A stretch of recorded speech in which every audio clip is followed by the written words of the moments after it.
Chance has brought you into this world. Chance only might take you out of it.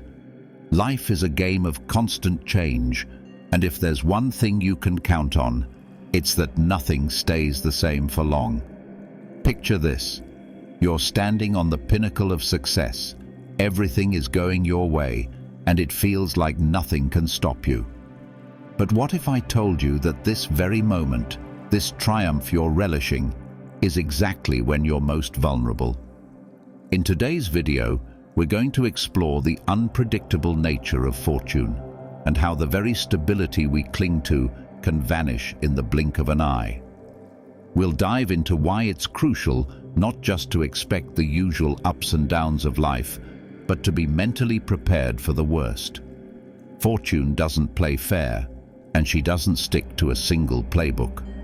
Sometimes she'll strike with brutal force, and other times she'll be so subtle that you won't even notice the danger until it's too late.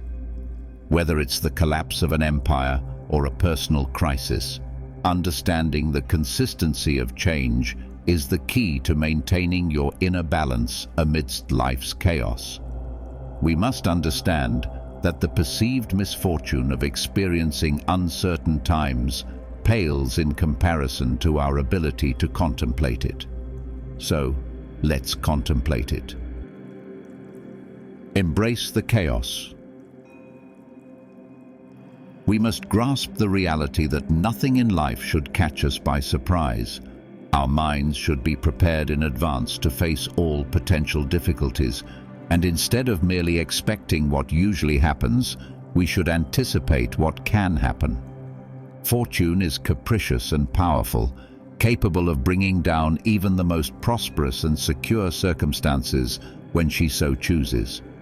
The more brightly something shines, the more violently fortune may target it. No achievement, no status, no triumph is beyond her reach or her capacity to destroy.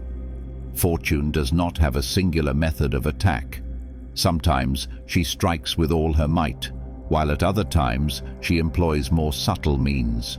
She may even turn our own actions against us, using our hands to bring about our downfall. She can create danger out of the very things we once relied upon for safety. There is no period of life exempt from her influence. Even in the midst of our greatest pleasures, seeds of suffering can take root. War may arise in times of peace, and that which we believed would protect us can suddenly become a source of fear. Friends may turn into enemies, and allies into adversaries. A calm summer day can quickly give way to storms more ferocious than those of winter. Even when there is no visible threat, we can fall victim to the kinds of misfortune typically inflicted by enemies. And if external causes of disaster are absent, excessive good fortune may generate calamities of its own. The healthiest among us can be struck down by illness. The strongest can waste away from disease. The most innocent can be punished. And those who live in seclusion can be disturbed by the noisy masses. The most meticulously constructed and carefully maintained structures, whether physical or metaphorical, can be shattered in an instant. Imagine an empire built over decades with great toil and the favor of the gods, reduced to rubble in a single day, or less. Even an hour, a mere instant, can suffice to bring down what has stood for ages. It would offer some comfort if destruction came as slowly as creation. But in reality, growth is slow and painstaking, while ruin is swift and ruthless. Nothing in this world, whether in public or private life, is stable. The destinies of individuals and entire cities are in constant flux, spinning in a whirl of change. Even in the greatest calm, terror can suddenly emerge, and evils often spring from the least expected sources. Thrones that have withstood the shock of civil and foreign wars can collapse without anyone pushing them. How few are the states that have carried their good fortune through to the end? Chance may tear you from your homeland or separate you from your loved ones, or it may banish you to a desolate place. The bustling city where you now stand may one day become a barren desert. We must fully comprehend the nature of human existence and prepare ourselves mentally for the worst that can happen. If we do not do this, we risk being overwhelmed or paralyzed by unexpected calamities. We must consider not only the typical disasters that strike, but the very worst that could possibly befall us. By reflecting deeply on the full extent of fortune's power, we can better steel ourselves against her blows. Even the greatest works of human hands, the grandest monuments of human achievement, are destined to fall. The passage of time erodes everything. The mightiest mountains dissolve, entire regions sink, and once distant lands are swallowed by the sea.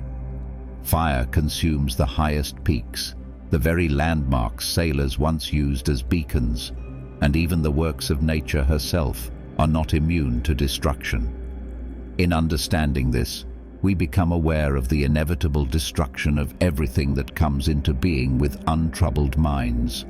Be it people, cities, or civilizations, everything was, is, and will be built only to eventually fall.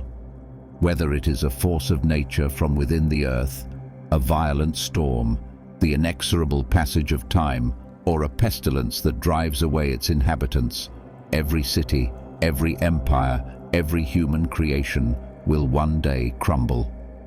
This is the fate that awaits them all, and we must accept it as part of the natural order.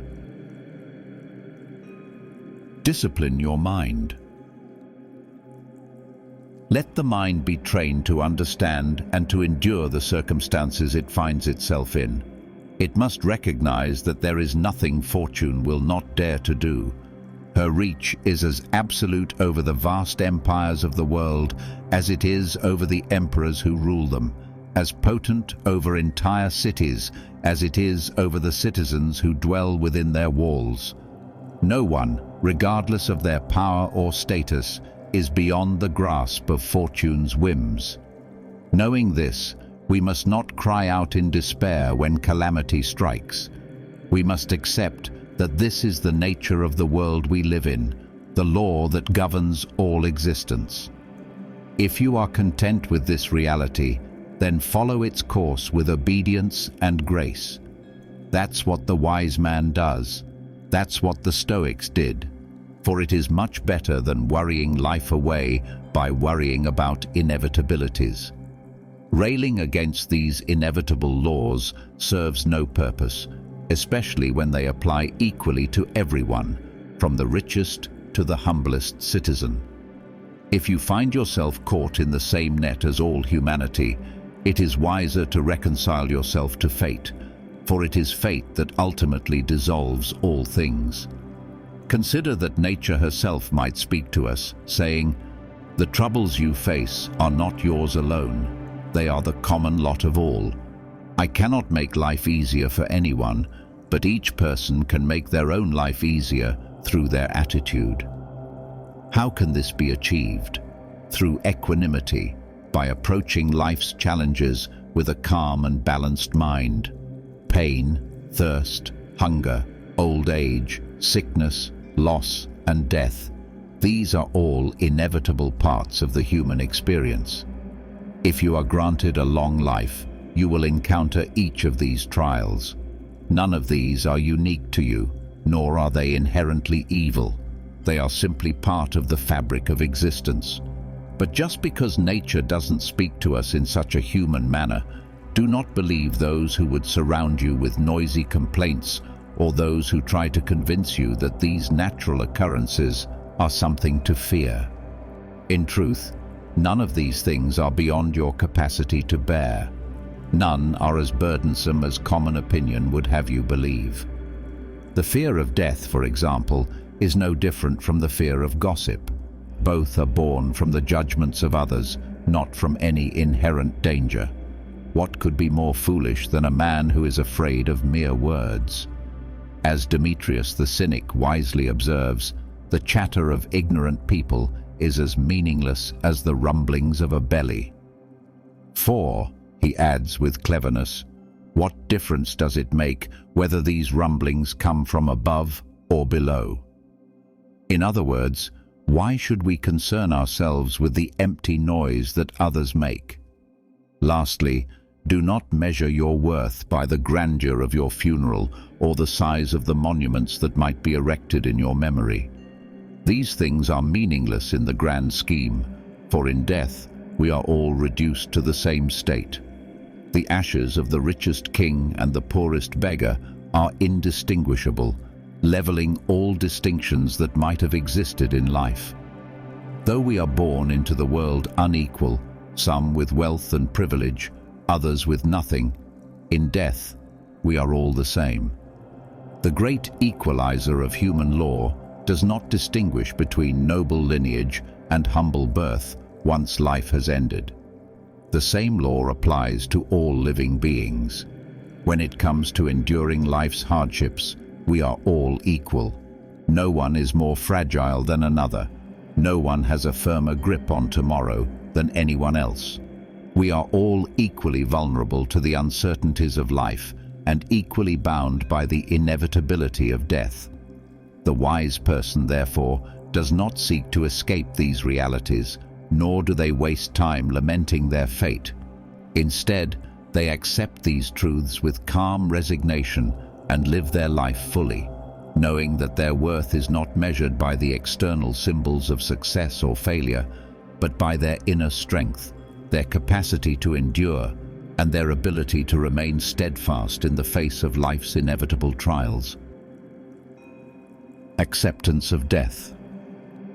Just as you have never had a real reason to be terrified by the idle talk of others, so too you have no reason now to be afraid of the things that such talk might cause you to fear.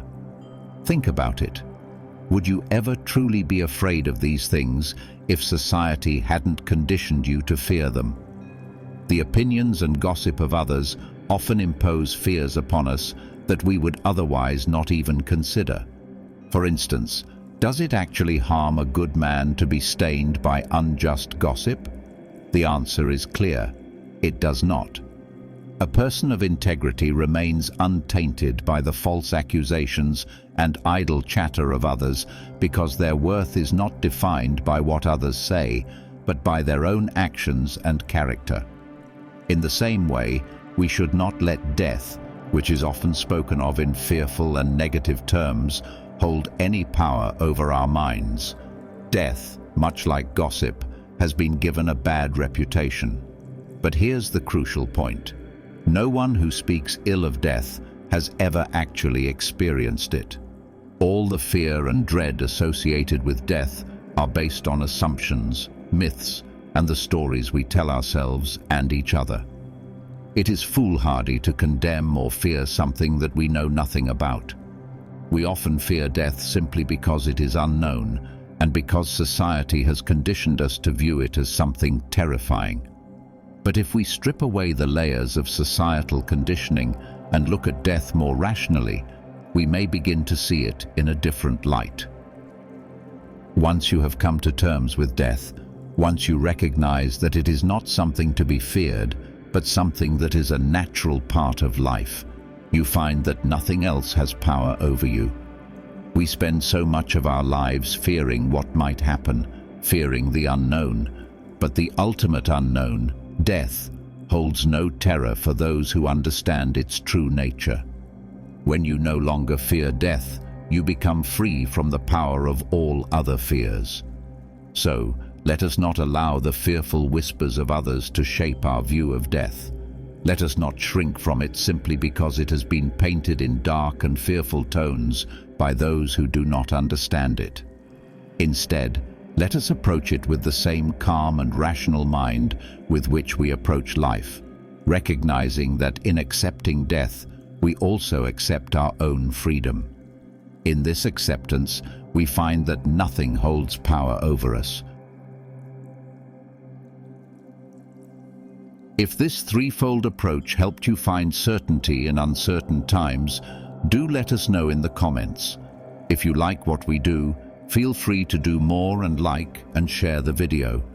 And if you haven't already, subscribe to the channel. to the community.